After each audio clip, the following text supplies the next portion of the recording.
हन्ताणं नमो सिद्धाणं नमो आयिर्याणं नमो वज्झायाणं नमो लोये सविसाहुणम् निज दोषे बस जड़ अधीर तन में रहा हूँ, पर मैं सदा धीर सचेतन ही रहा हूँ।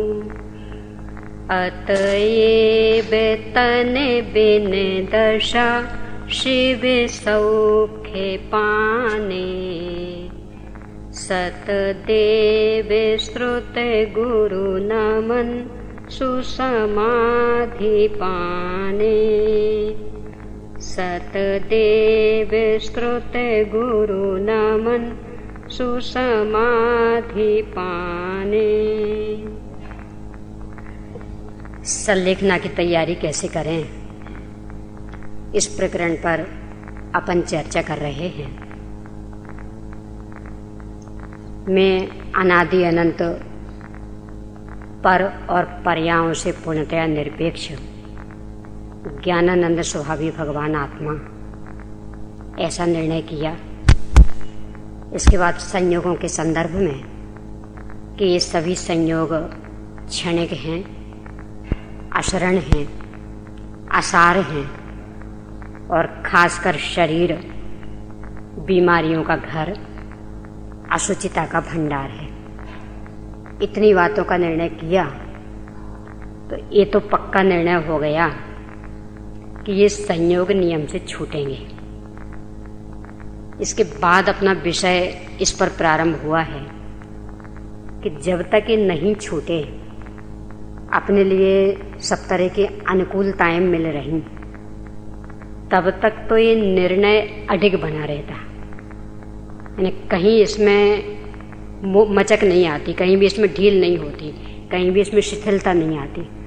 पर जब कभी प्रतिकूलताएं आ जाती हैं, वास्तव में ही शरीर में बीमारी आ जाए, वास्तव में ही कोई संयोग छूट जाए जिनको अपन छूटना नहीं देना चाहते थे, तो तब ये भेद विज्ञान नहीं टिक पाता। तो क्या करें कि उस समय भी ये भेद ज्ञान टिक जाए। इस संदर्भ में अपन ने चर्चा प्रारंभ की है कि यदि कुछ प्रयास जिस समय सारी अनुकूलताएं विद्यमान हैं उस समय किया जाए बुद्धिपूर्वक, तो जब वो प्रतिकूलता आएगी तो उस समय भी ये अपना भेद विज्ञान टिका रहेगा। उनमें से अपन ने पहला बिंदु लिया था कि आत्म बल बढ़ाएं। अपने में क्योंकि स्वयं अपन संपूर्ण पर पदार्थों से पूर्णतया निरपेक्ष हैं, किसी भी प्रकार की पर्याय का कुछ भी असर नहीं पड़ने वाला है, और मैं ऐसा अपने आप में परिपूर्ण तत्व कि किसी की किसी भी रूप में कोई आवश्यकता ही मुझे नहीं। ये चिंतन धारा निरंतर यदि चलती रही तो नियम से जो भी परिस्थिति आएगी उसमें अपन उनसे डिगेंगे नहीं। कल थोड़ी चर्चा की थी। वैसे तो संपूर्ण जिनागम में ही आत्मबल कैसे बढ़ाएं, इसके लिए बहुत बहुत उपाय बताए। एक यदि आप मोक्ष मार्ग प्रकाशक को ही पढ़ लेंगे तो इसमें भी बताए बहुत सुंदरतम उपाय, यानी ऐसा सुंदरतम उपाय कि जैसे वो कहते हैं कि एक पंथ दो काज, अथवा आम के आम गुठलियों के दाम, इस तरह का उपाय। यानी कार्य एक करें और लाभ दो हो जाए, यानी आत्मबल भी बढ़ जाए और जो ये प्रतिकूलताएं बनी हैं हो सकता वे भी बदल जाएं। तो क्या उपाय, अपन पृष्ठ खोल करके तो नहीं पढ़ेंगे क्योंकि अपने पास अभी जितना विषय है उस हिसाब से समय सीमित है। तो मात्र मैं पृष्ठ संख्या बताती हूँ और मैं स्वयं पढ़ती हूँ उतनी ही वाक्य, और आप फिर बाद में उस प्रकरण को पढ़ लें।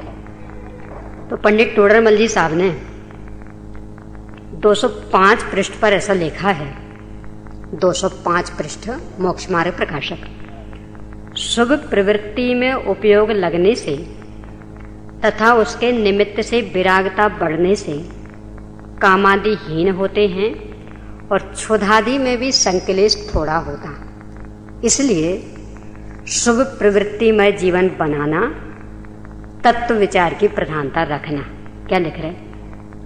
कि यदि तत्व विचार किया, मैं शरीर नहीं हूं, शरीर पर मेरा कुछ भी बस चलने वाला नहीं है, शरीर की अनुकूल स्थिति बन जाएगी तो मुझे क्या उपलब्धि होने वाली, और यदि शरीर बीमारियों का घर बना रहा तो मुझे क्या घाटा होने वाला, मेरा क्या बिगड़ने वाला। मैं तो इससे पूर्णतया निरपेक्ष अनादि अनंत सत्ता संपन्न तत्व हूं।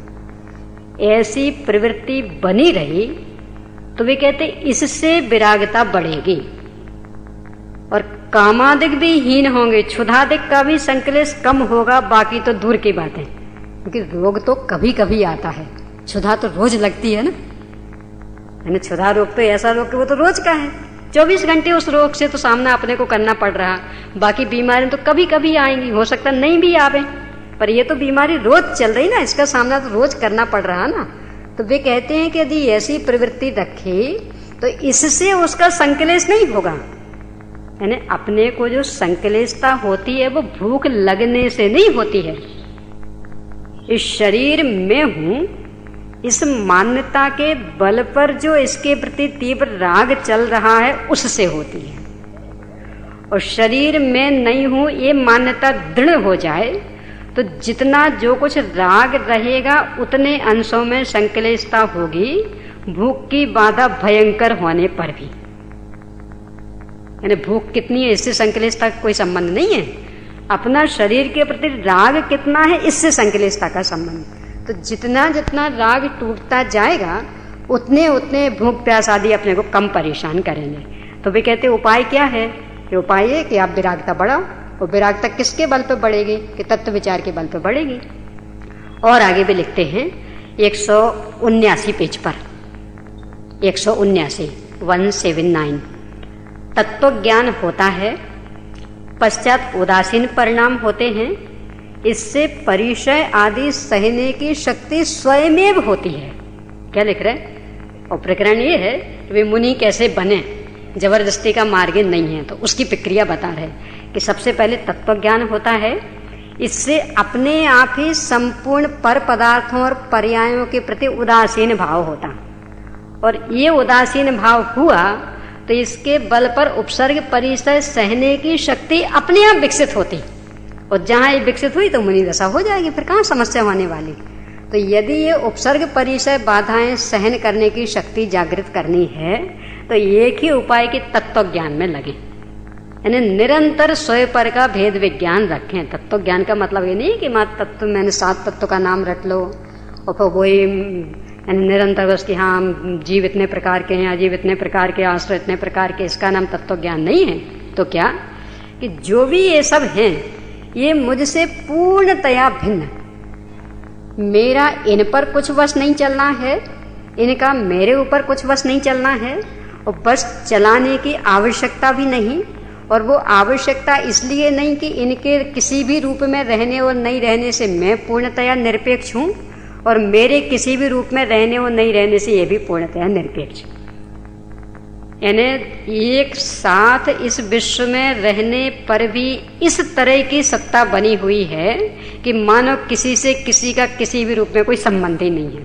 नास्ति सर्वोपि संबंधा, रह रहे एक साल बिल्कुल एक क्षेत्र में, तो भी ऐसी पृथक पृथक सत्ता, एकत्व विभक्त स्वभाव वाली सत्ता कि एक को दूसरे से कोई लेना देना नहीं। तो ये जो तत्व ज्ञान है ये जितनी दृढ़ता से अभीक्ष्ण ज्ञानोपयोग में चलता रहेगा, निरंतर सोते उठते बैठते चाहे जो कर रहे हो, तो जितनी दृढ़ता से चलेगा उतनी तीव्रता से उदासीन भाव विकसित होगा, और उसके बल पर ही उपसर्ग परिचय सहने की शक्ति जागृत होगी। तो फिर कैसे भी भयंकर से भयंकर उपसर्ग आ जाए, परिचय आ जाए, बीमारी आदि आ जाए, फिर विचलित होने वाले नहीं है। इसके आगे 211 नंबर पेज पर लिखते हैं 211 स्वरूप चिंतन करने से राग द्वेष घटते हैं। यानी स्वरूप का चिंतन किया तो इससे राग द्वेष घटेंगे, कम होंगे। कम होंगे तो अपने आप ही सामने वाले के प्रति उदासीनता आ जाएगी, उसके प्रति तीव्र आसक्ति नहीं होगी, तो उसके रहने और नहीं रहने से अपन ज्यादा आंदोलित नहीं होंगे। अभी ज्यादा आंदोलित क्यों होते? मान लो अपने को लगा, मान लो किसी बहन को लगा कि जो पति है ना मेरा, यही मेरा सर्वस्व, यही मेरी सारी व्यवस्थाएं कर रहा, यदि ये नहीं रहा तो मेरा क्या होगा। और ये जो उसका विचार चल रहा, इसके बल पर उसकी सत्ता पर तीव्र आसक्ति भाव रहता।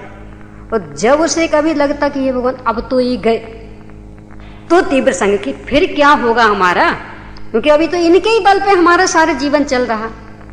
अब जब तत्व ज्ञान के बल पर ये निरंतर धारा चलती रहे कि इनके बल पर नहीं चल रहा है जीवन, ये जो लौकिक सुविधाएं भी मिल रही है ना, तो ये जुटा रहे इससे नहीं मिल रही हैं, मेरे पुण्य का उदय है इससे मिल रही है। यानी इनके रहने और नहीं रहने से कुछ फर्क नहीं पड़ना है। यदि पुण्य का उदय है तो लौकिक सुविधाएं बनी रहेंगी, और पुण्य का उदय नहीं है तो ये कितने ही बने रहे तो भी सुविधाएं नहीं मिलेंगी।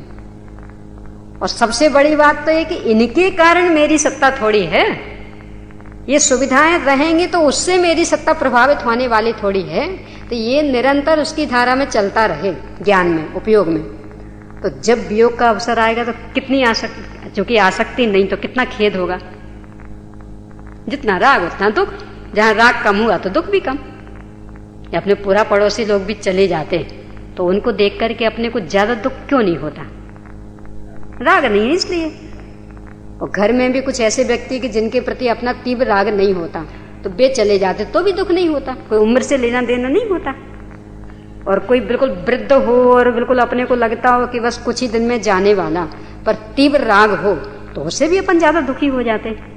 वो कोई बिल्कुल जवान उम्र में भी चला जाए और अपना तीव्र राग नहीं हो तो ज्यादा दुखी नहीं होते। यानी कितना राग है उससे उसके अनुपात में संक्लेश परिणाम होते।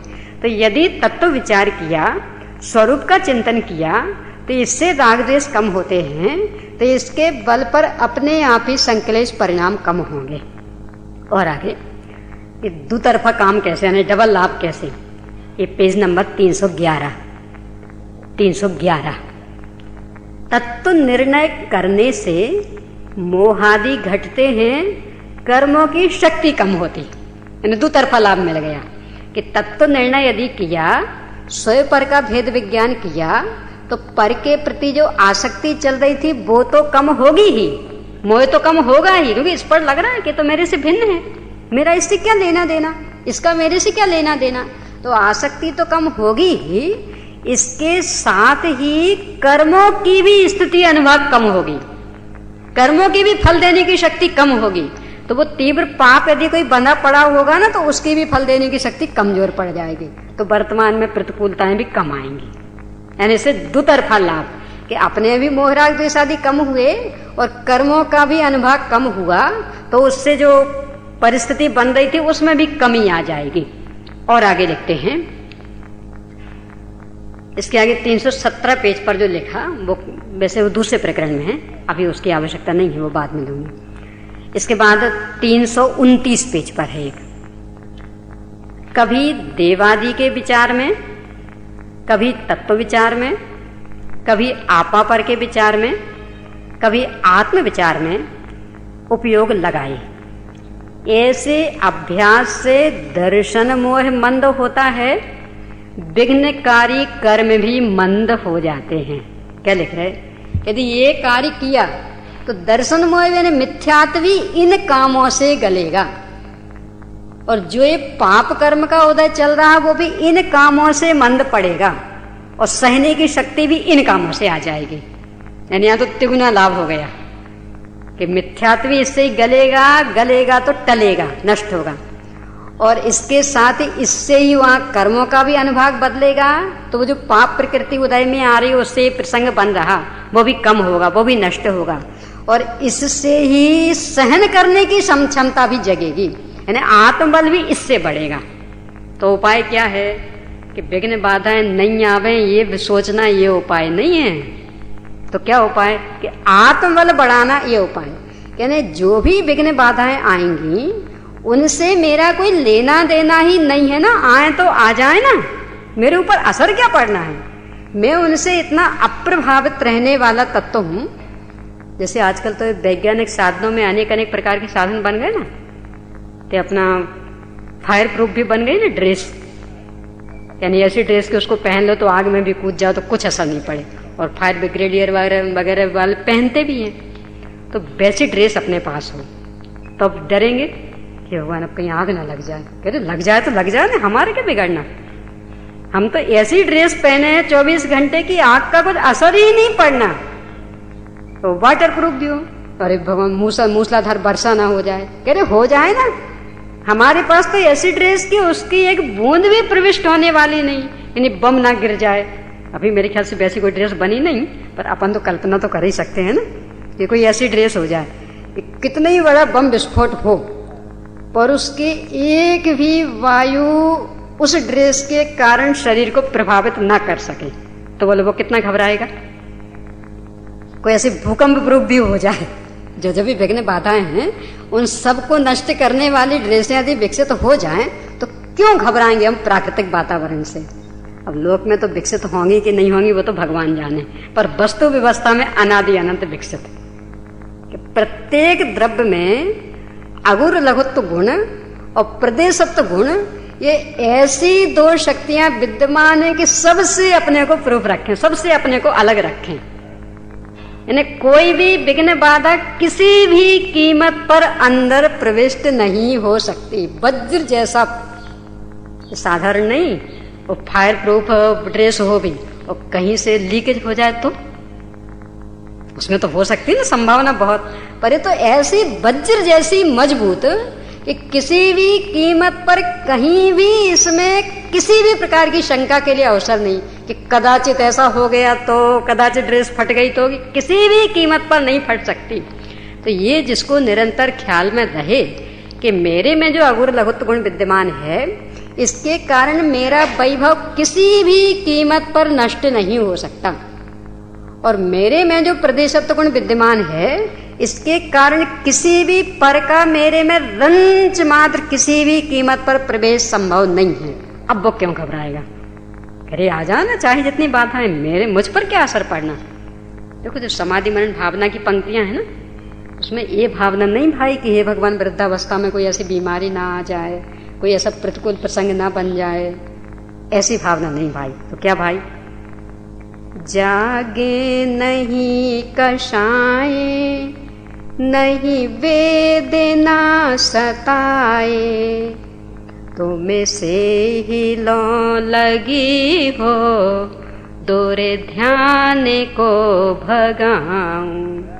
कि परिस्थितियां तो जो बननी हो बने, हम खुला निमंत्रण उनको दे रहे, बस हम तो क्या सावधानी रखेंगे, हे भगवान आपसे क्या चाह रहे हैं, बस एक ही भावना चाह रहे कि आपके सानिध्य में रह के वो बल हम पा जाएं कि जिससे हमारी कषाएं नहीं जगें। परिस्थितियां कैसे भी बने पर हम उसमें विचलित ना हो, हम निष्कषाय बने रहें, स्वरूप लीन रहे आवे, ये हम चाहते। शरीर में बीमारियां नहीं आवे ये नहीं चाह रहे हम, तो क्या चाह रहे कि कितनी भी भयंकर से भयंकर बीमारियां आवे पर हमारा उपयोग इतना बलवान रहे कि उनका ज्ञाता दृष्टा तो भले हो जाए तो हो जाए, ज्ञान में आ जाए तो आ जाए, पर हमें उस संबंधी कोई वेदना ना हो। किसके बल पर, कि हमारे ऊपर कुछ हो ही नहीं रहा ना।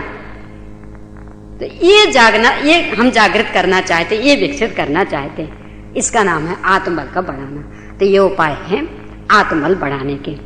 दूसरी जो अपन ने चर्चा की थी वो कर्म सिद्धांत का, कि जब भी ऐसी परिस्थिति बने तो उस समय कर्म सिद्धांत का विचार अपन करें। भयंकर बीमारी आ गई, अब विचार करें कौन शरण इसमें। स्वयं किए जो करे में शुभाशुभ, फल निश्चय ही बेदेते, करे आप फल दे अन्न तो, स्वयं किए निष्फल होते। अपने कर्म सिवाय जीव को कोई न फल देता कुछ भी, पर देता है यह विचार तक स्थिर हो छोड़ प्रेमादि बुद्धि। क्या लिख रहे, बीमारी आई। क्यों आई? बहुत तकलीफ हो रही सांस लेने में। क्यों? वो हार्ट की वो मशीन खराब हो गई ना, वो एक नस चौक हो गई, इसलिए। क्या लिख रहे? पर देता है यह विचार तज, ये शरीर पर यानी अकेले यही पर नहीं, ये शरीर भी तो पर है ना। तो ये जो हार्ट की एक नस खराब हो गई है, ये रक्त प्रवाह नहीं हो पा रहा, इसलिए मैं दुख भोग रहा, ऐसा नहीं है। तो क्या है? जो ही मैंने पहले अशुभ कर्म किया था उसका निमित्त पाकर के जो कर्म बंधा है उसका उदय आया और मैं स्वरूप ले नहीं रह पा रहा, तो उसके उदय से जो जुड़ रहा हूं इससे दुखी हूं। यानी इस पर के कारण दुखी नहीं हूं, ये पर मुझे दुख नहीं दे रहा। यहाँ फोड़ा हो गया बहुत भयंकर, कैंसर का फोड़ा, सब बहुत बेचैनी, बहुत बेचैनी। अब उसमें विचार किया जाए। पर देता है यह विचार तज, कि ये जो फोड़ा है ये कष्ट नहीं दे रहा है मुझे, ये तो उस कर्म का नो कर्म है। तो जैसे किसी ने गाली दी थी और मैं गाली से दुखी हुआ, तो इनने गाली दी तो इनके कारण दुखी नहीं हूं, ये तो उस कर्म के नो कर्म है। तो जैसे वो गाली देने वाला नो कर्म था ना, पर था ना, अपनी सत्ता से भिन्न था ना, ऐसे ये फोड़ा भी असाता का नो कर्म है। यानी क्रोध का नो कर्म कौन बने थे? कि ये गाली देने वाले। तो असाता का नो कर्म केसरी बना। तो ये तो नो कर्म है, ये कोई मुझे दुख के कारण नहीं है। तो जो मेरे कर्म का उदय आ रहा है, यदि वास्तव में निमित्त रूप में भी कोई दुख का कारण बन रहा है, तो वो कर्म का उदय बन रहा, ये पर पदार्थ नहीं, ना ये बाह्य पर पदार्थ और ना ये अपनी सीमा में रहने वाला पर पदार्थ। एक बात। और दूसरी बात कि ये जो कर्म के उदय में बनी हुई घटना है, तो वह कर्म का उदय मिटे तो ये घटना बदले, और कर्म का उदय मेटने में कोई दूसरा किसी भी रूप में सक्षम नहीं है। समय सार को याद कर लेना, बंधाधिकार। तो हम इनको सुखी करेंगे, तो क्या कहते कुंदकुंद स्वामी? तुम उनके लिए साता वेदनी कर्म दे सकते हो, क्योंकि लौकिक सुख तो साता वेदनी कर्म के उदय में होता। तो तुम साता वेदनी कर्म दे सकते हो तो बोलो कि हम सुखी करेंगे, जैसे हम इनको दुखी करेंगे तो असाता के उदय में दुखी होता है। तुम अपना असाता उनको दे सकते, हम इनको जिंदा रखेंगे तो आयु कर्म के उदय में जीवित रहता है। तुम उनका आयु कर्म दे सकते, बढ़ा सकते, कि नहीं हम इनको मार के रहेंगे तो आयु कर्म के 6 में मरण होता। तुम उनका आयु कर्म नष्ट कर सकते, तुम उनकी आयु कर्म को घटा सकते। अब ऐसा अपन ले लें कि ये सब, ये जो दुख हुआ ना, ये कैंसर हो गए, बहुत पीड़ा हो रही, बहुत भयंकर, तो क्यों हो रही? असाता के उदय में हो रही, अस्थिर नामक नाम कर्म के उदय में हो रही। तो सब क्या करना फिर डॉक्टर शरण है ना। तो अब कुंदकुंद स्वामी की भाषा में बात करें तो वे क्या कहेंगे? डॉक्टर तुम्हारे असाता को मेट सकता है, तुम्हें साता दे सकता है, साता वेदनी कर्म तुम्हारे अंदर भेज सकता है, अस्थिर नाम कर्म मेटने की क्षमता है डॉक्टर में, वो दवा में अस्थिर नाम कर्म मेटने की क्षमता है। अपने को क्या लगता पर, यानी बस ये पर, यानी हमें गाली दी तो इनने दी। अरे अकेला ये पर नहीं है, ये भी तो उसी स्थिति में पर है ना। और इसके लिए फिर वो डॉक्टर वैद्य आदि भी तो उसी प्रकार से पर है ना, वो दवा भी तो उसी प्रकार से पर है ना, वो ऑपरेशन आदि भी तो उसी प्रकार से पर है ना। तो वे कुछ हमारे अंदर कर्म डाल सकते हैं क्या? हमारे असाता कर्म को मिटा करके साता उसमें बदल सकते हैं क्या? साता दे सकते हैं क्या? और यदि नहीं दे सकते तो कैसे वे इस बीमारी को मेट देंगे? अपनी स्थिति क्या है असल में? मैं तो कभी कभी इसको इस रूप में सोचती हूँ। जिनागम का पुट है उसके ऊपर, मतलब जिनागम के प्रमाण हैं, पर लोगों को नहीं जचता। कोई बीमारी हो गई, गृहीत मिथ्यात्व की वशीभूत होकर कोई एक जीव पहुंच गया किसी भी देवी देवता की शरण में अथवा किसी भी उसके उपासक की शरण में जिसको वो देव आता है, और उसने कहा ठीक है एक नारियल चढ़ा दो, चढ़ा दिया उसने, ले जाओ ये फबूत, उसको लगा देना, ठीक हो जाएगा। हाँ हाँ ठीक हो जाएगा। और उसने फबूत दे दी, अपने लगा दी और ठीक हो गया। अरे रे गजब का, देखो वो बस करना क्या पड़ा, एक नारियल ही तो चढ़ाना पड़ा ना, और कुछ नहीं। यदि ऐसा कोई व्यक्ति करे तो अपने को लगता नहीं इसने गलत किया, गृहीत मिथ्यात्व का पोषण किया। ये अपने को लगता है ना कि भाई उस भूत बेंतर की सेवा करने के लिए क्यों गया, कह रहे नारियल ही तो चढ़ाया ना। कि सवाल ये थोड़ी है कि अकेला नारियल चढ़ाया कि क्या चढ़ाया और वो नारियल कितने का था, यानी सवाल इसका नहीं है। पर उसने कुदेवों को पूजा, उनकी उपासना की, ये हमारी बीमारी को नष्ट करने में सक्षम हैं, इनकी कृपा से बीमारी मिट गई, ये जो उसने माना ये गलत किया। तो यदि कोई इस दिशा में कदम उठाए तो अपने को बुरा लगता ना। अपन यही कहते ना कि ये घृत मिथ्यात्व का पोषण कर रहा, ये अपने जिनागम से बिल्कुल बाहर है। अब इसको ही अपन वैद्य डॉक्टरों की शरण में ले लें कि मुझे यहाँ कैंसर हुआ। पूछा इनसे भी क्या करूं, अरे वो है ना अपने वो अमुक डॉक्टर स्पेशलिस्ट, उनकी शरण में जो भी कैंसर का मरीज गया है कभी फेल नहीं हुआ उनका ऑपरेशन, हमेशा सक्सेस रहा। चलो आप तो हम लिए चलते, चलो साहब। गए, अब उसने कहा सबसे पहले 10,000 रुपये रखो। लो साहब, रख दिया। अब उल्टे लेट जाओ, ठीक है साहब। सीधे लेटो, ठीक है साहब। या मुख का एक्सरा उतरवा के लाओ, ठीक है साहब। तो ये दवा लेनी पड़ेगी, दिन में 4 बार लेनी पड़ेगी। नहीं साहब हम तो पानी आदि की सब मर्यादा मत 2 बार की रखी। ये सब हम कुछ नहीं सुनते, तुम्हें जिंदा रहना है तो 4 बार लेनी पड़ेगी। सब और कोई इसका अल्टरनेट कि नहीं, कुछ भी अल्टरनेट नहीं, 4 बार तो लेनी ही पड़ेगी। और एक एक दवा के बीच में 5-6 घंटे का अंतर रहेगा, तो वो 2 बार रात्रि में भी पड़ेगा। बोलो जिंदा रहना है। अरे इतने क्यों घबराते, शरीर रहेगा तो बाद में और धर्म साधना हो सकती है ना, प्रायश्चित का भी तो विधान आपके यहाँ है ना, क्यों घबराते हो। शरीर छूट गया तो क्या काम आएगा। तो यदि ये दवा तुम ले लोगे बाद में प्रायश्चित कर लेना, प्रतिक्रमण कर लेना, प्रत्याख्यान कर लेना। बोलो स्वीकृति दो तो हम इस केस को लेते हैं अपने हाथ में, नहीं तो गेट आउट। ठीक है साहब, जैसा नचाओगे वैसा नाचेंगे, क्या करें। और उसने दिया और अपन ने किया, और मान लो भाग्य से बीमारी, हाँ साहब बहुत कमाल का डॉक्टर, बहुत कमाल का, इसकी कृपा से ही बीमारी मिट गई। अब विचार करें उसमें और इसमें अंतर क्या है। इतने अंतर की वो मिथ्यात्व वाला थे, अनंतानुबंधी वाला था। पर मिथ्यात्व और अनंतानुबंधी में अंतर क्या है, दोनों ही विपरीत अभिनिवेश है ना। यानी वो जो उसने दवा दी है वो अनंत जीवों के घात वाली दी है ना, तो वहां अनंतानुबंधी कषाय थी और वहां देवी देवता के उसमें मिथ्यात्व था। तो दोनों में विपरीत अभिनिवेश तो दोनों में है ना, दोनों सहचर है ना।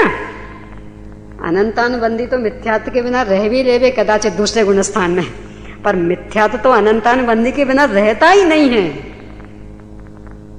तो यदि ये अनंत जीवों के घात की स्थिति स्वीकार हमें हो गई, जहां आचार्य देव लिखते हैं विशुद्धि लब्धि में कि ऐसा करने वाला विशुद्धि लब्धि में आ ही नहीं सकता, और हमने डॉक्टर के कारण वो बात की और भाग्य से वो बीमारी मिट गई, तो श्रेय किसको, डॉक्टर का कमाल। उस समय वो पुण्य का उदय भी याद नहीं आता, बड़ा कमाल का डॉक्टर है। सारे डॉक्टर मना कर चुके थे, वो तो इसकी कृपा रही, इसकी विशेषता रही कि बचा लिया, बिल्कुल मरे से उठा लिया, अर्थी पे से उठा लिया इसने। तो कितना गुणगान गाते। अब दूसरी बात ले इसमें ही कि जैसे वहां जिनका काम बन गया था तो वे तो देवी देवता का गुणगान गाते थे, तो ऐसे भी तो कितने केस हुए थे ना कि जिनका काम नहीं बना था। अपन जब उसकी शरण में काम बनाने के लिए गए थे तो उन लोगों से भी मिलने का भाव आया था, यदि क्या कर, वो तो क्या करें, पाप का उदय होगा तो क्या कर लेगा सामने वाला।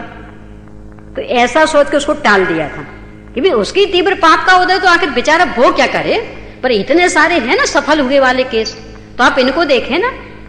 तो उसको पाप के उदय पे टाल दिया था। अब ऐसे ही इस डॉक्टर के साथ भी तो ऐसे कितने केस हो गए होंगे ना कि 100 यदि सफल हुए तो एक असफल भी हुआ।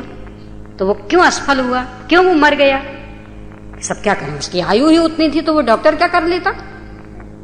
तो फिर ये क्यों नहीं कहते कि हमारी आयु थी इसलिए बच गए, तो डॉक्टर ने बचा दिया, ये क्यों कहते? फिर हमारे पुण्य का उदय आया इसलिए ठीक हो गए, डॉक्टर ने ठीक कर दिया, ये क्यों कहते? नहीं, जो सफलता मिली वो डॉक्टर की कृपा से। तो उस बेंतर की कृपा से मिलेगी, डॉक्टर की कृपा से मिली, इसमें अंतर क्या रहा? यानी उस मिथ्यात्व के पोषण में और अनंतानुबंधी कषाय के सेवन में अंतर क्या है? तो क्यों अपने को इन दोनों पापों में अंतर दिखता? इसलिए दिखता है कि इतना तो चल सकता, ये अपने को लगता है। यानी अनंत जीवों के घात होने की स्थिति में भी विशुद्धि लब्धि रह सकती है, सम्यक दर्शन प्रकट हो सकता है, ये अपने को भ्रम बैठा है। यानी देवशास्त्र गुरु के ऊपर श्रद्धा नहीं है इसलिए ये चल रहा, अन्यथा तो ये पाप भी उसके जैसा ही लगता। ये किसी बेंतर आदि की आराधना से अथवा अन्य कोई भी देवी देवता, तो उनकी आराधना से बीमारी मिटाने का उपाय, और इन वैद्य डॉक्टर जो कि बिल्कुल अशुद्ध औषधि दे रहे, शुद्ध का निषेध नहीं है, तो अपन पहले भी कह चुके कि शुद्ध औषधि का निषेध बिल्कुल नहीं, और जब तक विकल्प की भूमिका है तब तक लेने का परिणाम भी जग जाता, और वो जगता रहे तो उससे कोई गुणस्थान गिरने वाला नहीं, और अकेला लेने का परिणाम नहीं, देने का भी परिणाम ज्ञानी धर्मात्मा को भी जगता, क्योंकि नहीं होता तो औषधि दान नाम का दान क्यों होता? फिर औषधि दान 4 दानों में गिना है ना, और मुनराज भी लेते हैं औषधि को, तो शुद्ध औषधि लेने का निषेध नहीं है, देने का निषेध नहीं है। अपन तो चर्चा जिनमें अनंत जीवों का घात है, जिनमें अनेकानेक त्रस्त जीवों का घात है, उसकी चर्चा कर रही है। तो वो जो बहुघात वाला अवक्ष है और वो जो त्रस्त घात वाला अवक्ष है, ये हमारी विशुद्धि लब्धि में बाधक नहीं है, ये सम्यक दर्शन में बाधक नहीं है। ये जो अपने अंदर एक भ्रम बैठ गया, इसलिए ये पाप नहीं लग रहा। यानी मांस मदिरा का सीधा सेवन करें तो तब तो हमें लगता है कि नहीं, इस स्थिति में सम्यक दर्शन नहीं हो सकता, विशुद्धि लब्धि नहीं हो सकती। पर परोक्ष जो मांस मदिरा जिसमें स्पष्ट चल रही, क्योंकि त्रस्त जीव तो मांस की कोटि में आते ना, उनका शरीर तो वे जिसमें चल रहे हैं वो अपने को मांस भोजन नहीं लगता। एक चींटी सीधी दाल में पड़ी हुई दिख जाए तो वो तो नहीं खाएगा, चींटी पड़ी है कैसे खाएं इसको? और वो जो नमक मिर्च मसाला बिना मर्यादा का पड़ा, चींटी तो एक जीव थी, उसमें तो असंख्य जीव हैं, वो जीव नहीं लगते, तो विशुद्धि लब्धि है कैसे माने कि अब सम्यक तो होगा? तो ये सब विपरीतताएं कब छूटेंगी? कि जब ये पक्का विश्वास हो कि यदि कोई निमित्त भी इनमें बनेगा तो कर्म का उदय निमित्त बनेगा। ये सब डॉक्टर वैद्य दवा आदि कर्म के भी निमित्त नहीं, कर्म के नो कर्म हैं। यानी इनकी संज्ञा तो क्या मिलेगी चिनागम में? नो कर्म। ये कर्म के निमित्त नहीं है, ये तो कर्म के नो कर्म है। मूल जो निमित्त है वो कर्म का उदय है। तो मुझे जो अनुकूलता मिलेगी वो पुण्य कर्म के उदय में मिलेगी, जो प्रतिकूलता मिलेगी वो पाप कर्म के उदय में मिलेगी। ये जो बाह्य सामग्री है इनकी उसमें कुछ भी हैसियत नहीं है, तो इसलिए इनको हटाने और नहीं हटाने से कुछ भी फर्क नहीं पड़ता है यदि मेरे कर्म का उदय नहीं बदला तो।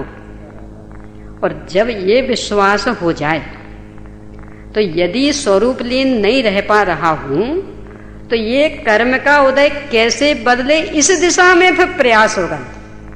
ये कर्म का उदय और पुष्ट होता रहे इस दिशा में प्रयास नहीं होगा।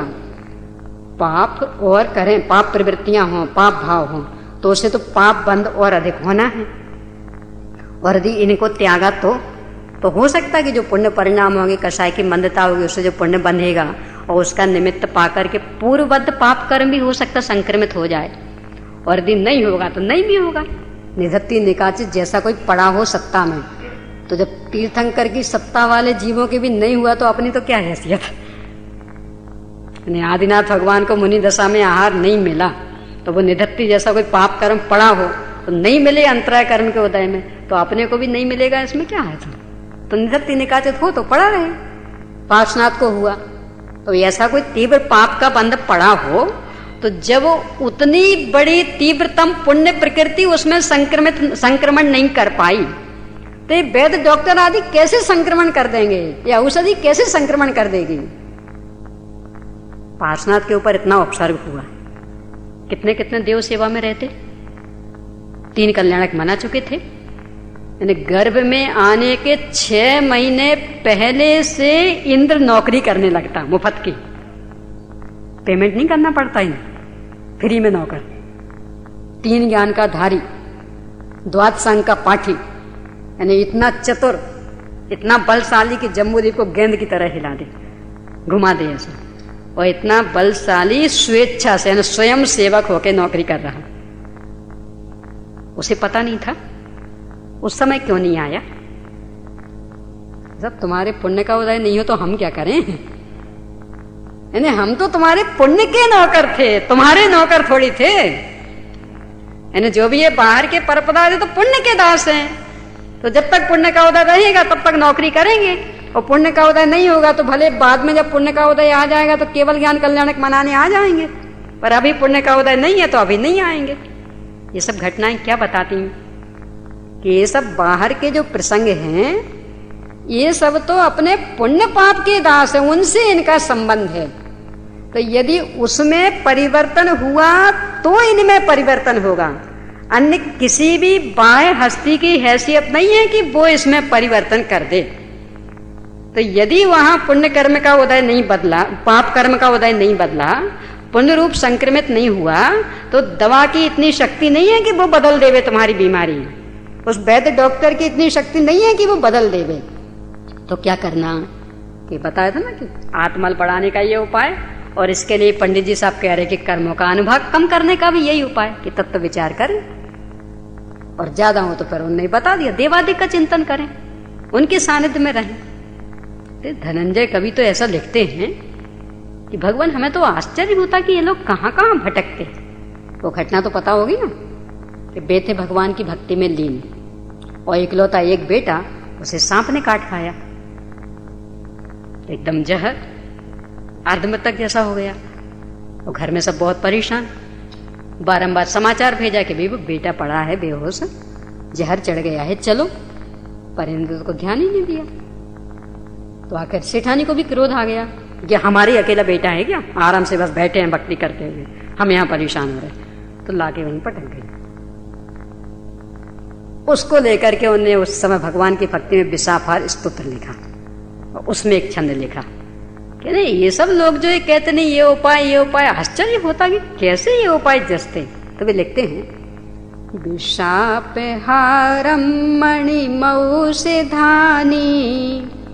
मंत्रम समुद्देश्य रसायनम च भ्राम्यन्तहो न तुमुति स्मरन्ति पर्याय नामानि तवैवेतानि। क्या लिख रहे, ये सब पर्याय नामामि तवैवेतानि, कि ये सब आपके पर्यायवाची।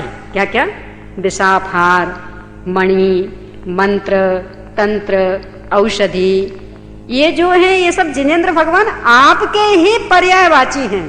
तो मुझे तो आश्चर्य होता कि अज्ञानी लोग आपको छोड़ करके यहाँ वहां क्यों भटकते रहते, जबकि ये सब आपके पर्यायवाची, तो आपकी शरण में आएंगे तो ये सब हो जाएगा। तो वे तो ऐसा आश्चर्य व्यक्त ब्राह्मण अहो क्यों ये घूमते हैं, ये आश्चर्य है। यानी ये सब आपके माध्यम से होने वाला, आपके माध्यम से आने कि जिनेंद्र भगवान की भक्ति में लीन रहा तो उससे ऐसा पुण्य बंधेगा कि पाप संक्रमित हो जाए, अन्य किसी माध्यम से वैसा पुण्य बनने वाला नहीं है। समाधि भक्ति में आचार्य पूज्यपाद स्वामी तो यहां तक लिखते, एकापि समर्थेयम जिन भक्तिर दुर्गतिम निवारयितुम पुण्यानि च पूरयितुम दातुम मुक्ति श्रियम कृतिना, कि एकमात्र जिनेंद्र भगवान के प्रति की गई भक्ति ऐसी सामर्थ्यशाली है कि वह दुर्गति से बचा सकती, वह पुण्य से व्यक्ति को पूरित कर सकती। और जहां पुण्य से पूरित हुआ जीव, तो अपने आप ये सब पाप के उदय वाले प्रसंग हटने वाले। तो ये मार्ग सूझता उसे, तो यानी कर्म सिद्धांत पर जिसको विश्वास होगा तो उसे तो ये मार्ग सूझेगा कि जो भी हमने कर्म किए हैं वे उदय में आए बिना रहने वाले नहीं हैं, उनको टालने में ये सब परिकर कुछ भी सक्षम नहीं है। तो यदि उसको टालना है तो एक ही उपाय किया, तो स्वरूपलीन रहो तो उसकी ओर उपयोग ही ना जाए, और यदि उपयोग जाता है स्वरूपलीन नहीं रह पाते हैं तो एकमात्र पंच परमेष्टि की शरण ऐसी शरण है कि जिसके बल पर ये पाप कर्म का उदय टल सकता है यदि निधत्ति निकाचित नहीं हुआ तो।